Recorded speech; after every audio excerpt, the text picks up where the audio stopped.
A disciplina eclesiástica, ela deve acontecer com um passo de cada vez. Nós devemos ter paciência, sabedoria, prudência para buscar no temor do Senhor a orientação certa e tomarmos decisões certas e, acima de tudo, entender o tempo certo de cada circunstância. Por quê? Se formos rápidos demais, podemos ocorrer em um erro. Se formos passivos demais e omitirmos e não entendermos o tempo de realizarmos determinada circunstância, também podemos cair num erro. A disciplina pública, formal, eclesiástica, em uma assembleia, em um momento específico, junto à igreja toda reunida, ela é bem recebida e praticada quando?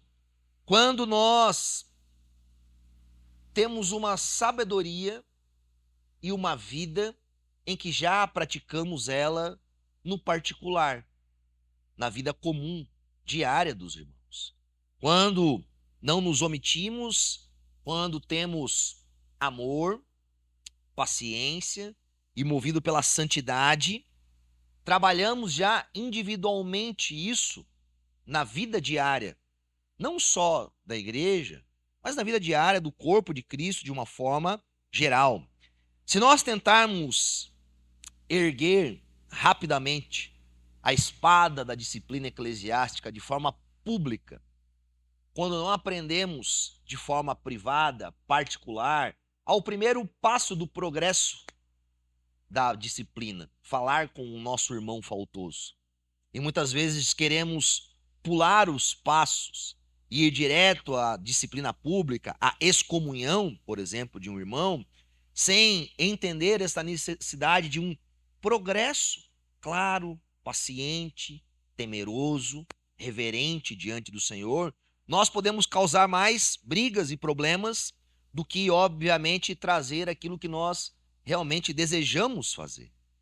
Quando as pessoas não estão acostumadas a lidar com os seus próprios erros, com os seus próprios pecados, quando as pessoas vivem uma característica de dureza no coração, e isso, na maioria das vezes, vai desembocar em dificuldade de também lidar com a característica, ou por vezes com os erros dos nossos irmãos, há uma problemática em lidar de forma coletiva.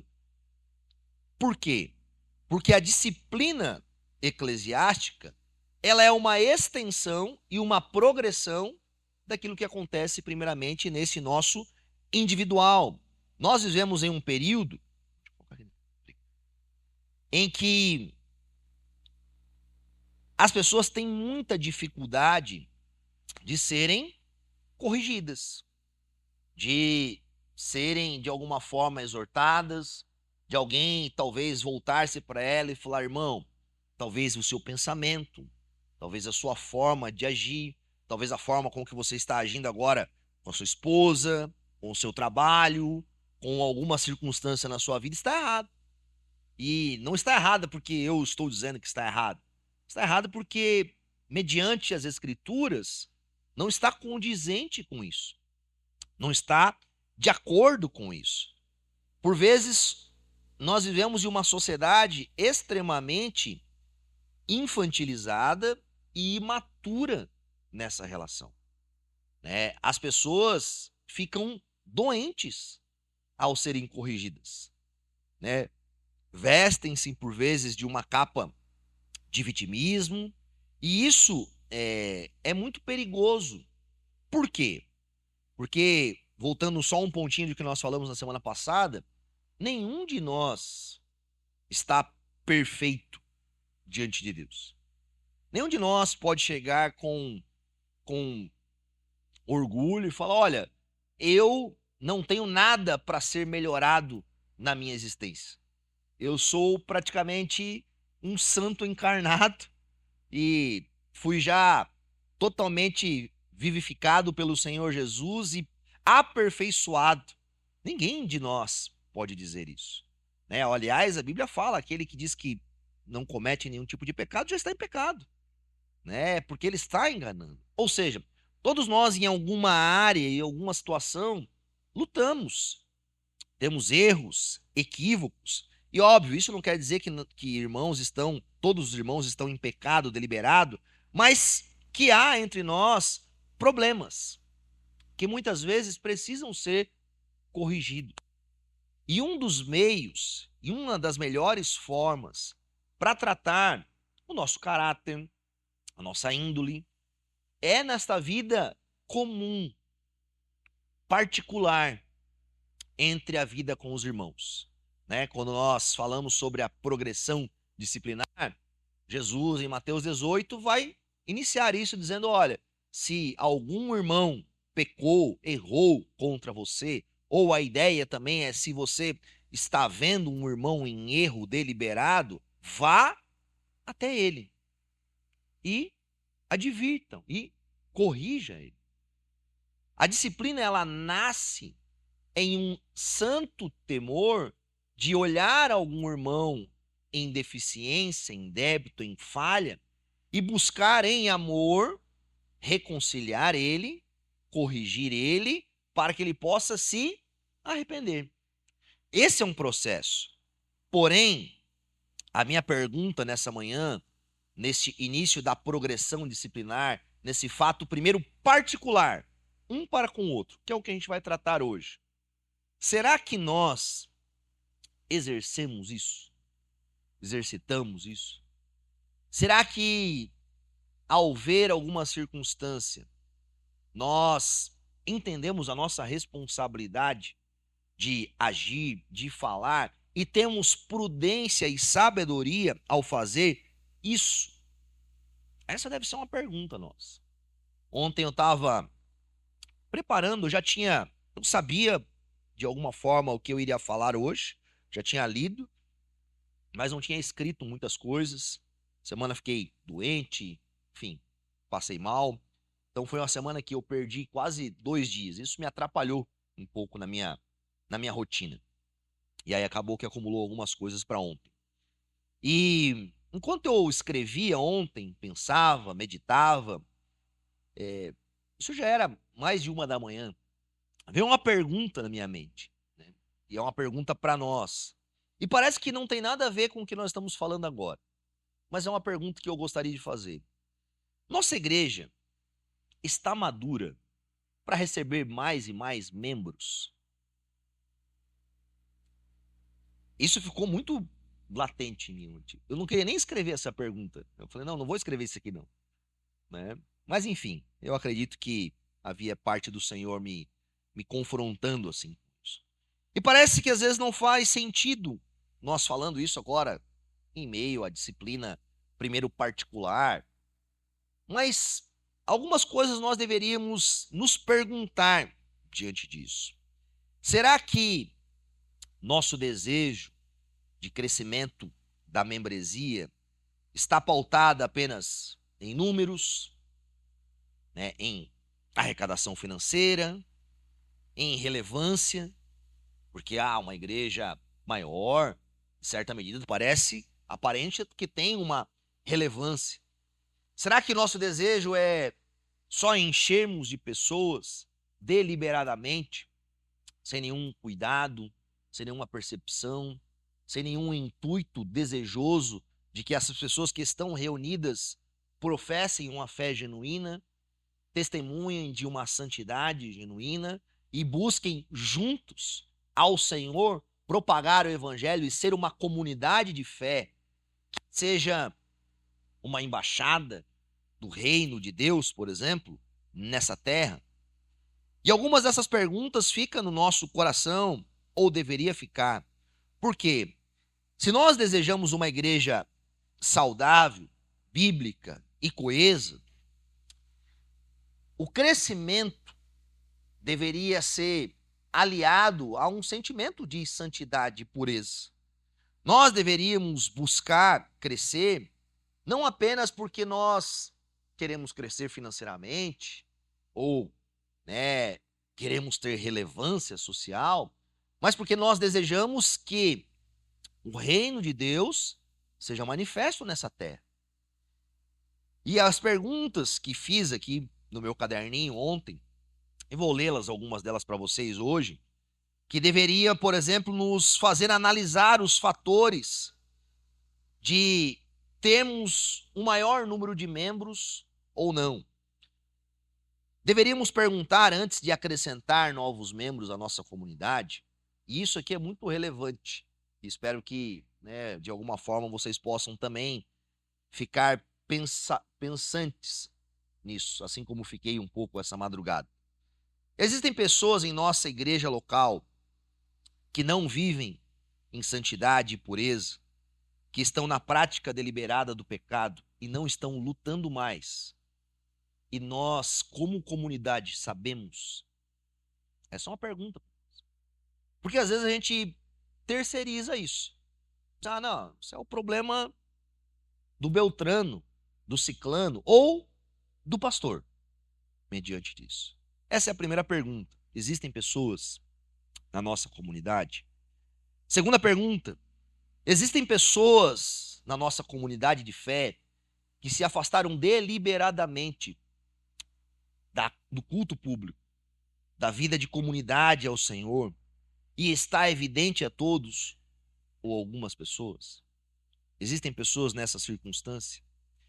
Existem pessoas na nossa comunidade que não se preocupam com a comunidade, que não se preocupam com a nossa forma de eclesiologia, com o nosso modelo de governo, com o que fazemos, de como tomamos decisões.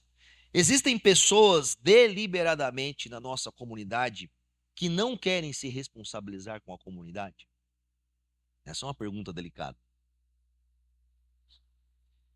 Existem pessoas que recebemos em nossa comunidade, que passaram pelo processo de membresia, que assistiram todas as aulas, que fizeram as entrevistas, que foram perguntadas, por exemplo, se elas estão vivendo em algum pecado deliberado que os impede de se tornar membros do corpo de Cristo da nossa igreja, que seria, uma das perguntas por vezes que nós fazemos. Se nós aceitarmos ela como membro, aquilo poderia ser um mau testemunho para a igreja de Cristo. Existem pessoas que passaram por esse processo todo, mas que hoje a realidade de fé delas contradiz aquilo que publicamente nós reconhecemos numa assembleia? Por que eu estou fazendo essas perguntas para nós? Porque se algumas dessas perguntas forem uma resposta sim, fala assim, sim, pastor, porque talvez algumas são. A pergunta é: nós devemos continuar recebendo novos membros, sendo que nós temos um problema interno e nós não lidamos com as coisas internas? O que acontecerá ao longo do tempo? O que é muito comum. A igreja se perde.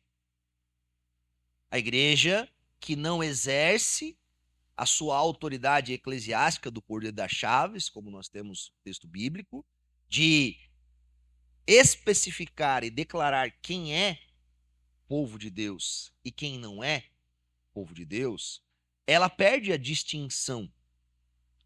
E uma igreja se torna menos pura, como os reformadores iriam dizer, quando ela não pratica a disciplina eclesiástica, quando ela não exerce essa autoridade que lhe foi delegada pelo próprio Deus. E aqui há algumas circunstâncias que me perguntei. Ou nós erramos, e aí há um erro particular, mas também um erro coletivo, porque nós deveríamos entender que ao receber novos membros, isso é uma responsabilidade de todos.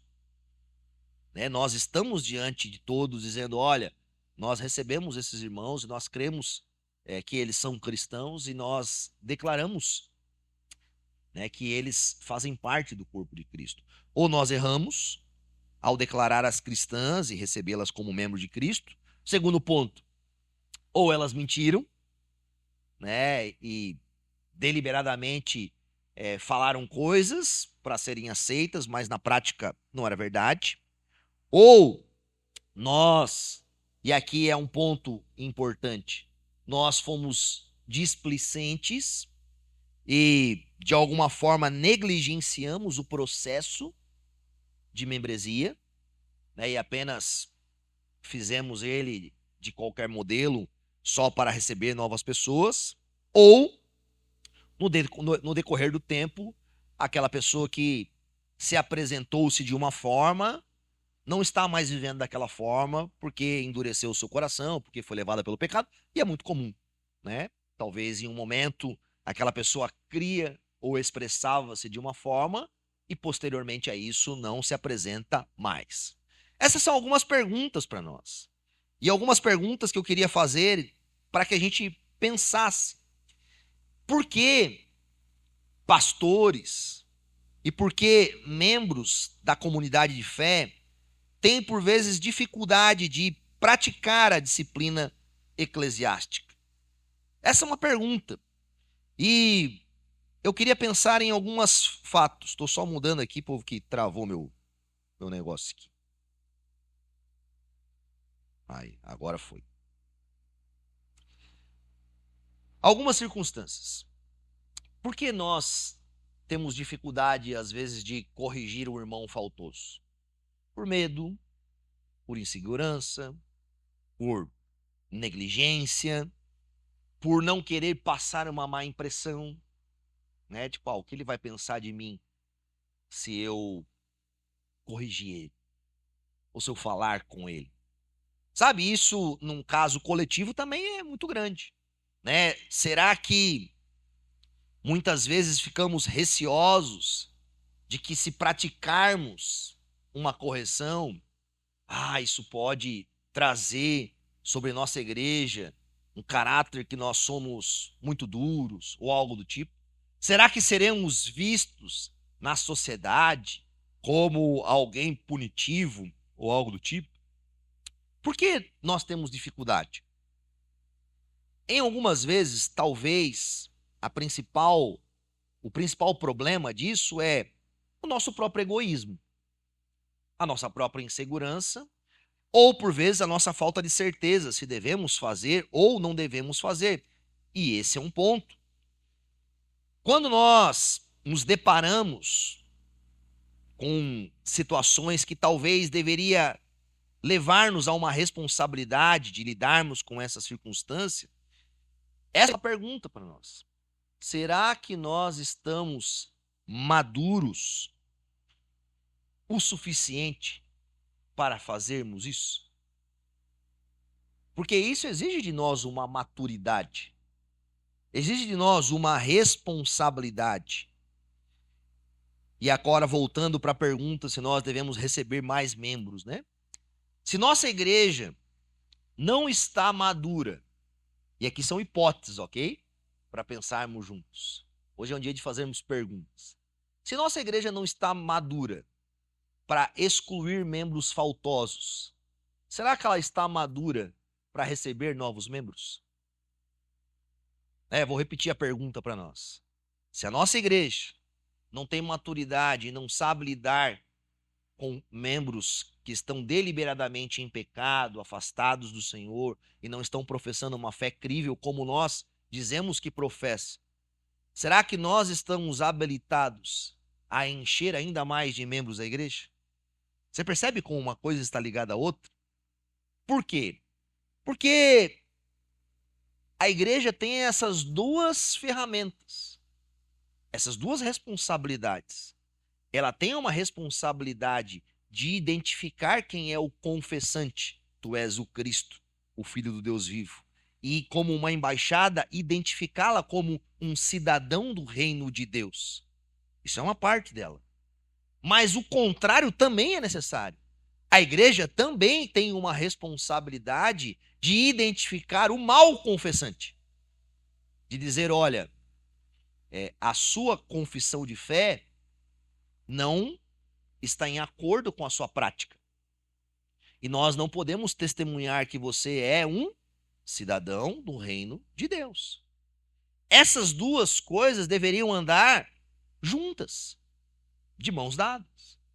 E, obviamente, que aqui eu não quero falar especificamente da nossa comunidade, mas quando a gente olha, às vezes, a relação disso de forma externa nas igrejas, é o quê? Dificilmente você tem o mesmo esforço e o mesmo exercício para, da mesma forma com que nos delegamos a trazer novas pessoas, corrigir as pessoas que estão faltantes. Esse deveria ser um esforço tão quanto o desejo de encher de membros. E com isso eu não estou dizendo que a gente tem que ser legalista, maldoso, imprudente, não é sobre isso.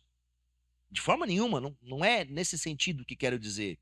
Mas que nós deveríamos ter esse cuidado, essa mesma característica. E quero fazer alguns apontamentos para nós nesse primeiro passo da progressão. Se você tem evidências e clarezas de que um irmão seu, de que uma pessoa sua, uma pessoa da comunidade está deliberadamente em algum pecado, em algum erro, em algum equívoco, como que você reage? A primeira parte da progressão disciplinar.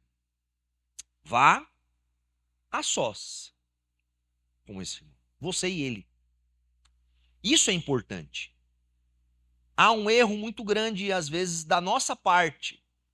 Primeiro, ao invés de eu falar com a pessoa, eu falo com outras.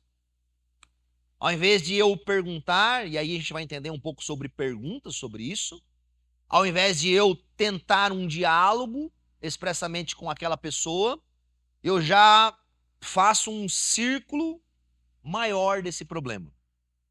Eu converso com fulano, com beltrano, com ciclano, sobre a realidade ou sobre a suposta realidade que eu penso, mas não converso com a pessoa. E esse é um grande erro. E isso, vamos ser muito sinceros entre nós, isso por vezes é muito comum dentro da vida eclesiástica. Nós vemos um irmão que está, talvez em algum fator de forma vivendo equivocada, e nós não falamos a sós com ele, mas nós falamos com muitas outras pessoas. E isso traz para dentro do corpo de Cristo, perceba, um problema ainda maior que vai dificultar ainda mais o exercício da progressão disciplinar. O Senhor nos chama a ir falar pessoalmente com Ele. E como nós deveríamos fazer isso? Algumas perguntas para nós. Nós desejamos a sabedoria de Deus? Nós desejamos tomar decisões e praticar isso mediado pela sabedoria de Deus? Ou as nossas opiniões estão em primeiro lugar? Ou a nossa eficiência, ou o nosso desejo de vitória, de mostrar que nós estamos certos, está em primeiro lugar? Porque se dentro do nosso coração as intenções e os motivos estiverem errados, há um grande problema. Como que nós devemos lidar? E aqui eu quero ler alguns versos em Provérbios para nós hoje, para nos ajudar a isso. Provérbios 18, 2, diz assim para nós: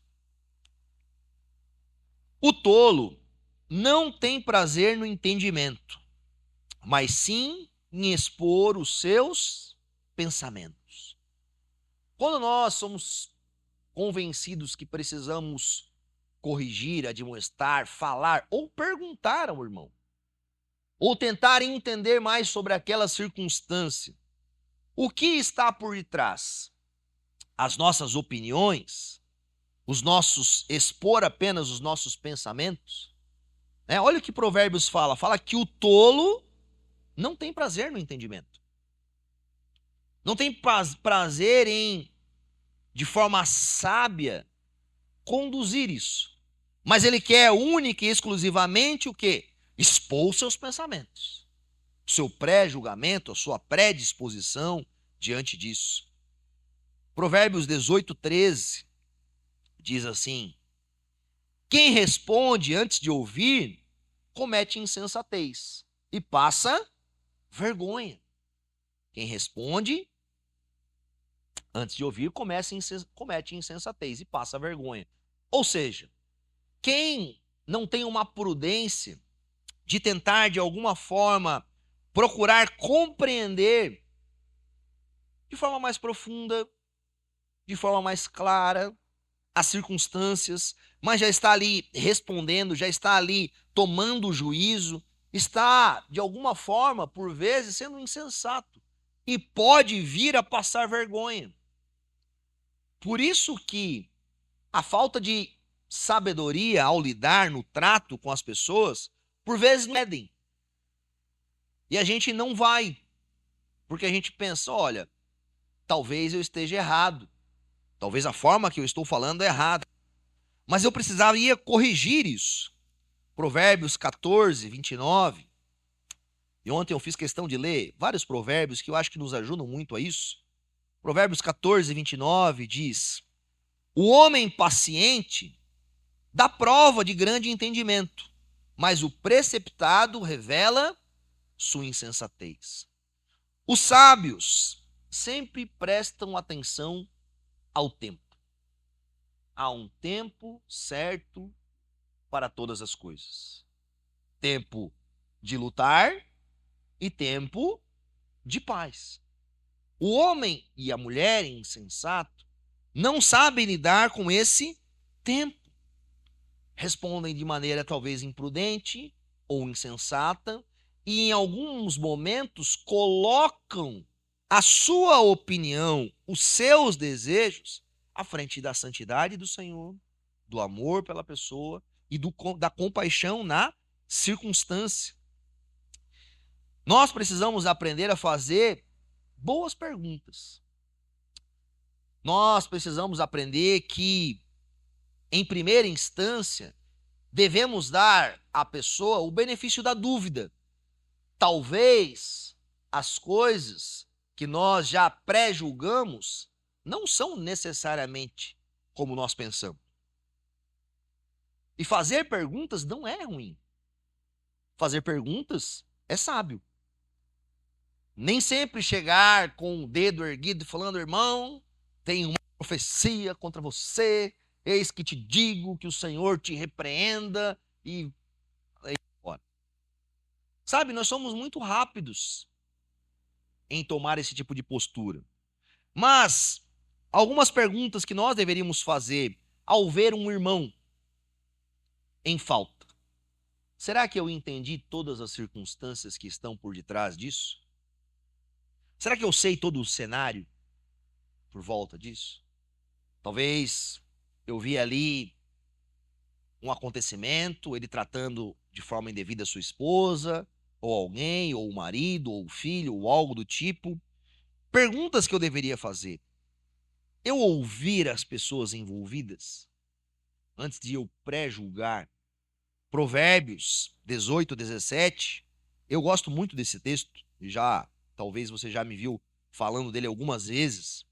Mas ele para mim é um texto de muita prudência que diz: o primeiro a apresentar a sua causa parece ter razão, até que outro venha à frente e o questione. Né? O primeiro parece ser muito sábio, parece ser muito prudente. E aí você ouve o outro lado, a outra parte. E aí você percebe que existe o quê? Talvez dois pesos e duas medidas. Aliás, isso dentro do nosso meio jurídico, judiciário, isso é muito comum. Né? Ou seja, ninguém deveria, obviamente, ser condenado sem nenhum provas, sem que haja a possibilidade de ouvir ambos os lados. A presunção de inocência é parte, por exemplo, do nosso direito penal. E isso é uma indicação da própria Escritura. Nós deveríamos aprender a ouvir as partes, escutar as pessoas, fazer perguntas. E isso não estou diminuindo o fato de nós lidarmos com a disciplina particular, corrigir um irmão, que é esse primeiro passo da progressão. Mas deveríamos, antes de advertir, de admoestar, de exortar, de chamar o irmão a um arrependimento, a uma mudança, conversar com ela, ser sábio nisso, porque a sabedoria insiste em fazer boas perguntas.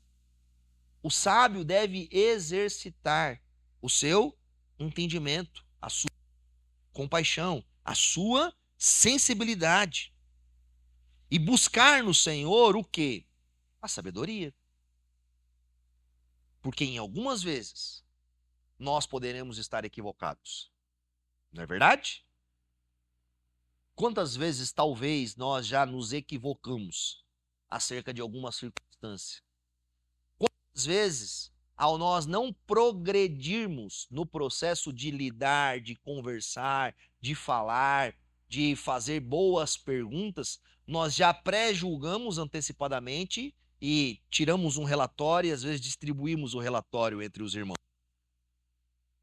Esse é um grande problema.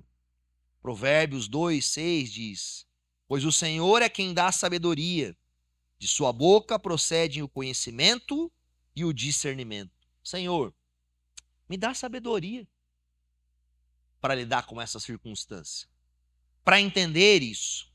Os sábios amam mais a sabedoria do que vencer. Se na sua prática de correção ou disciplina de algum irmão faltoso, o seu desejo é vencer e mostrar que você está certo, dá um passo para trás, porque talvez não está no tempo certo de você fazer disciplina. Se a sua forma de corrigir e admoestar os seus irmãos é mostrar que você sabe mais e que você tem mais conhecimento e que você quer demonstrar isso publicamente ao vencê-lo diante disso, talvez você não esteja preparado para isso. Alguns cuidados, e aqui caminhando para o final. Uma pessoa que está mais preocupada em vencer, ela nunca vai ouvir o outro lado. Ela dificilmente vai fazer perguntas. Ela dificilmente vai dar o benefício da dúvida. Ela dificilmente vai perguntar ao irmão, a ele, falar, poxa, houve tal circunstância, talvez eu não entendi direito.